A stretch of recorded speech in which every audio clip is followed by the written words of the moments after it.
স্বামী অবহেলা করলে কাঁদবেন না। এই ভুলগুলো আজই বন্ধ করুন। সংসারের সবচেয়ে প্রিয় মানুষটা যখন কথা বলা বন্ধ করে দেয়, তখন কি যে খারাপ লাগে তা কাউকে বোঝানো যাবে না। অনেক স্ত্রী মানসিক যন্ত্রণা আর চাপ সহ্য করতে না পেরে মারাত্মক ভুল সিদ্ধান্ত নিয়ে ফেলেন। তারা মনে করে হয়তো বারবার প্রশ্ন করলে অথবা কান্নাকাটি করলে তার মন গলবে, সে নিজের ভুল বুঝতে পারবে। কিন্তু বাস্তব জীবনটা তার ঠিক উল্টো। আপনি তার সামনে যত বেশি কাঁদছেন, যত বেশি তার কাছে অবহেলার কারণ জানতে চাচ্ছেন, সে তত বেশি আপনার কাছ থেকে দূরে সরে যাচ্ছে। আপনার চোখের পানি তার কাছে কোনো মূল্যই রাখে না, বরং আপনার এই কান্না, ব্যাকুলতা তার কাছে আরো বিরক্তির কারণ হয়ে দাঁড়ায়।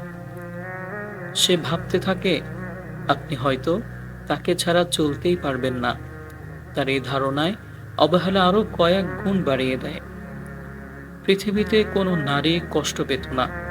কান্না করে কখনো পুরুষের মন জয় করা যায় না, কিংবা জোর করে কখনো কারো ভালোবাসা আদায় করা যায় না। আজ আপনাকে শক্ত হতে হবে, চোখের পানি মুছে শান্তভাবে পরিস্থিতি মোকাবেলা করতে হবে। আপনি যদি চান আপনার স্বামী আপনাকে আগের মতো ভালোবাসুক, আপনাকে গুরুত্ব দিক, আপনার সংসার সুন্দর হোক, তাহলে আজ থেকে এই ভুলগুলো করা বন্ধ করুন। নাম্বার 1, স্বামীকে অতিরিক্ত চেস করা বা তার পিছনে সারাক্ষণ পড়ে থাকা। কোনো স্বামী যখন গুরুত্ব না দেয়, তখন স্ত্রী বারবার ফোন করে, মেসেজ করে, বারবার প্রশ্ন করে, কেন তুমি আমাকে গুরুত্ব দিচ্ছ না? তোমার কি হয়েছে? ফোন চেক করে তার পিছনে ঘুরঘুর করতে থাকে। কোনো স্বামী এটা পছন্দ করে না। স্ত্রী তাকে সারাক্ষণ চোখে চোখে রাখবে, গার্ড দিবে, তার স্বাধীনতা হস্তক্ষেপ করবে।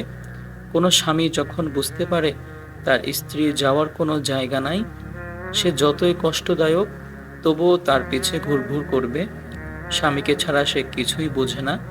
ঠিক তখনই স্বামী তাকে অবহেলা করতে শুরু করে, কারণ সে যে জিনিস সহজে পাওয়া যায় মানুষ তার মূল্যায়ন করে না। এ ভুলগুলো আজ থেকে বন্ধ করতে হবে। আপনি ফোন দিলে সে যখন ধরবে না, তখন আর ফোন দিবেন না। সে যখন আপনার সাথে কথা বলবে না, আপনিও তখন চুপ থাকবেন। তার পিছনে ঘুরঘুর করবেন না। আপনার মেসেজের উত্তর দেয় না, দিলে বারবার মেসেজ করে বিরক্ত করবেন না। 2, নিজের কোনো আত্মসম্মান না থাকা। অনেক স্ত্রী আছে, স্বামী একটু অবহেলা করলে, কথা না বললে বা ফোন না ধরলে নিজে খাওয়া দাওয়া বন্ধ করে ঘরের কোণে চুপ করে পড়ে থাকে, কান্নাকাটি করে, নিজের কোনো যত্ন নেয় না। স্বামী যখন দেখে তার কারণে স্ত্রী কান্নাকাটি করে, খাওয়া দাওয়া বন্ধ করে দেয়, ঠিকমতো গোসল করে না, খাওয়া দাওয়া করে না, নিজের যত্ন নেয় না, ঠিক তখন স্বামীও তাকে অবহেলা করে। যে নিজের যত্ন নিতে ভুলে দেয়, মানুষও তাকে অবহেলা করে। নিজের সবকিছু স্বামীর জন্য বিসর্জন দিবেন না। নিজের পছন্দের পোশাক পরবেন, পরিষ্কার পরিচ্ছন্ন থাকবেন, পছন্দের খাবার রান্না করে খাবেন, যে কোনো ভালো কাজে নিজেকে ব্যস্ত রাখবেন। আপনার স্বামী দেখবে তাকে ছাড়া আপনি এত ভালো আছেন। আপনি আগের মতো মন খারাপ করছেন না, কাঁদছেন না, তাকে ছাড়া আপনার জীবন ভালো কাটছে। তখন সে আপনার দিকে ফিরে আসবে। স্বামীর বদনাম কারো কাছে বলবেন না। যখন মন ভালো থাকবে, তখন দুজনে মিলেমিশে সমাধান করবেন। সম্মানিত বোনেরা, দোয়া করছি আল্লাহ তাআলা যেন আপনাদের সবার সংসারে অফুরন্ত শান্তি, ভালোবাসা বৃদ্ধি করে দেন। আপনাদের সবার জন্য মন থেকে দোয়া থাকবে। আপনারা সকলেই 5 ওয়াক্ত নামাজ কালাম পড়ুন। নিজের জন্য, নিজের স্বামীর জন্য, ফ্যামিলির জন্য, সবার জন্য মোনাজাতে নামাজ পড়ে দোয়া করুন।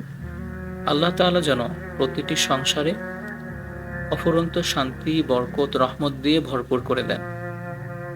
সম্মানিত দর্শক, যারা ভিডিও শেষ পর্যন্ত এসেছেন, আপনাদের কাছে একটা রিকোয়েস্ট, অবশ্যই এই ভিডিওতে একটি লাইক এবং সাবস্ক্রাইব করে আমাদের পাশে থাকবেন। ইনশাল্লাহ পরবর্তীতে যে কোনো ভিডিও, যে কোনো দোয়ার ভিডিও, যে কোনো আমলের ভিডিও সর্বপ্রথম আপনার নিউজ ফিডে পৌঁছে যাবে। ইসলামের স্বার্থে সালমানস ক্লিপ ইউটিউব চ্যানেলটি এখনই সাবস্ক্রাইব করুন এবং আমাদের সাথেই থাকুন। দেখা হচ্ছে নতুন ভিডিওতে। সে পর্যন্ত সবাই ভালো থাকুন, সুস্থ থাকুন। আসসালামু আলাইকুম ওয়া রাহমাতুল্লাহি ওয়া বারাকাতুহু।